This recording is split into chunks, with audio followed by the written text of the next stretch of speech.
महत्वाचं वाक्य खरं तर कबीरजी म्हणतात की ज्या मुखात राम नाही ता मुख धूल पडी म्हणतात हो.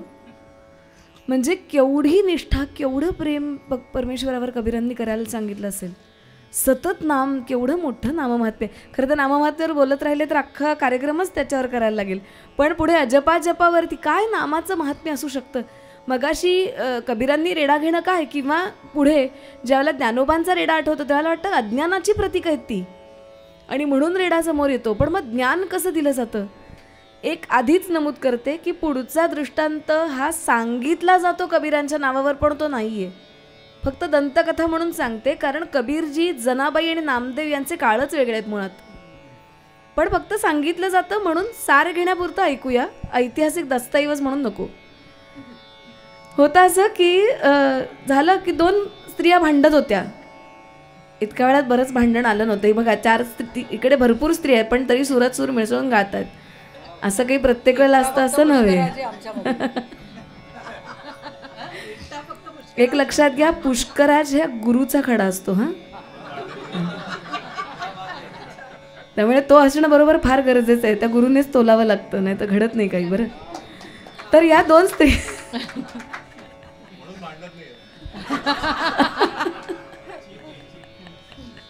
चला जाऊया पुढे. तर झालं असं की या दोन स्त्रियांचे वाद चालू होते आणि सगळे संत आपले विचार करतात की काय भांडण चालू आहे. तेवढ्यात एक आली माई. ती म्हणले, ए साधू बाबा जरा येतो काय आमच्या बरोबर. तू म्हणते काय झालं माई. नाही, ही म्हणते की ह्या गौऱ्या माझ्या आहेत म्हणून, सगळ्या गौऱ्या माझ्या म्हणून खरं तर मी केल्या होत्या पण हिनं चोरल्या. आता तो म्हणतो, अगं बाई शेणासारखी गौरी, त्याच्यात काय वेगळं असायचं आहे. साडी विचारलं असतं तर कदाचित काठपदर तरी वेगळा कळला असता, है की नाही. आता शेणाची गौरी फरक कसा कळणार. असामान्यांचे फरक इथे कळतात. ती आपली छान शांतपणे आपलं आपलं काम करत होती. तिने भांडण बाजूला ठेवलं होतं. तर ही परत येऊन म्हणाली, एकच विचारती, ही म्हणते हिच्या गौरीतून नाम येतं म्हणे. असं काही नाम येतं होय. तर त्या संतांनी पटकन कानाला गौरी लावून बघितली. ती म्हणली, मघा बरं, मी नक्की सांगते की हिच्या गौरीत नाम नाही, पण माझ्या गौरीतून विठ्ठल विठ्ठल विठ्ठल असं ऐकू येईल. शेण आहे हा, पण त्याचं नामाने पंचगव्य झालं.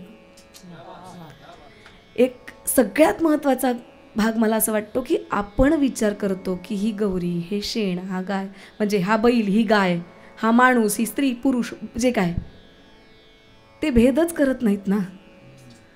उच्चनीचे वर्णन न म्हणावा कोणी, जे का नारायणे प्रिय झाले असं तुकोबा म्हणतात. जर भेदच उरले नाहीत तर कोण काय उरणार हो.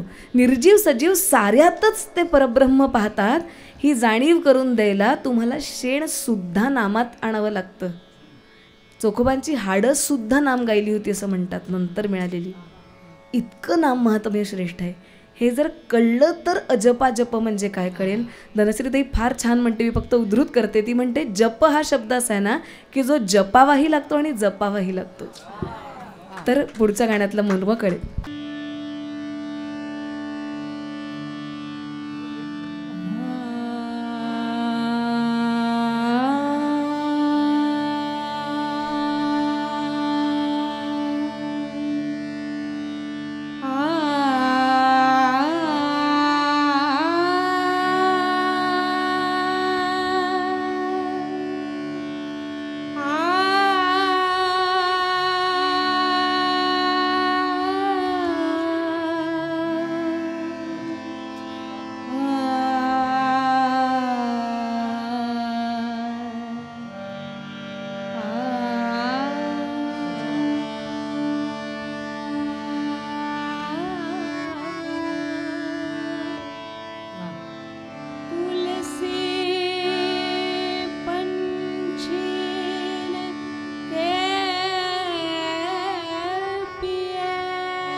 अप्रतिम रेवाताई, अप्रतिम.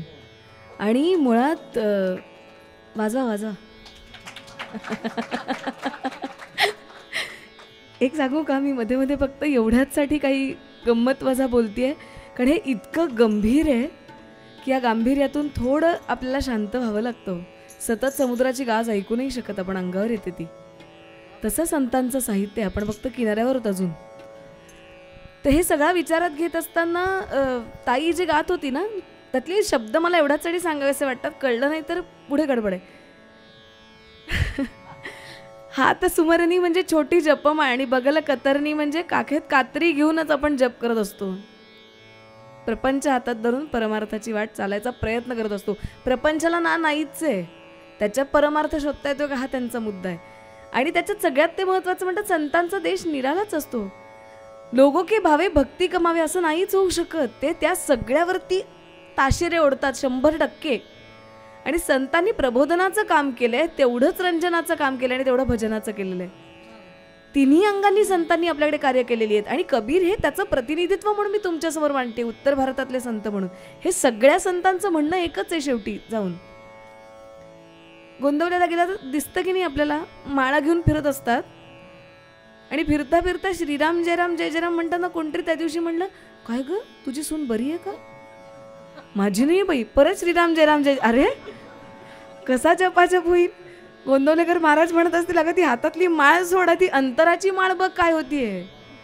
मालिका इतक्या शिरल्यात की अजपा जप ही जपण्याची मालिका आहे, आम्ही विसरून गेलोय.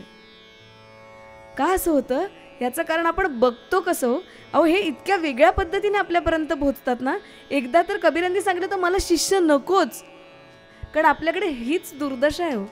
कारण आपल्याकडे अनुयायीच पराभव करतात. संतांचे सगळेच महापुरुषांचा पराभव असा धडा होता आम्हाला 10वीत, तेव्हापासून हे शिकवलंय.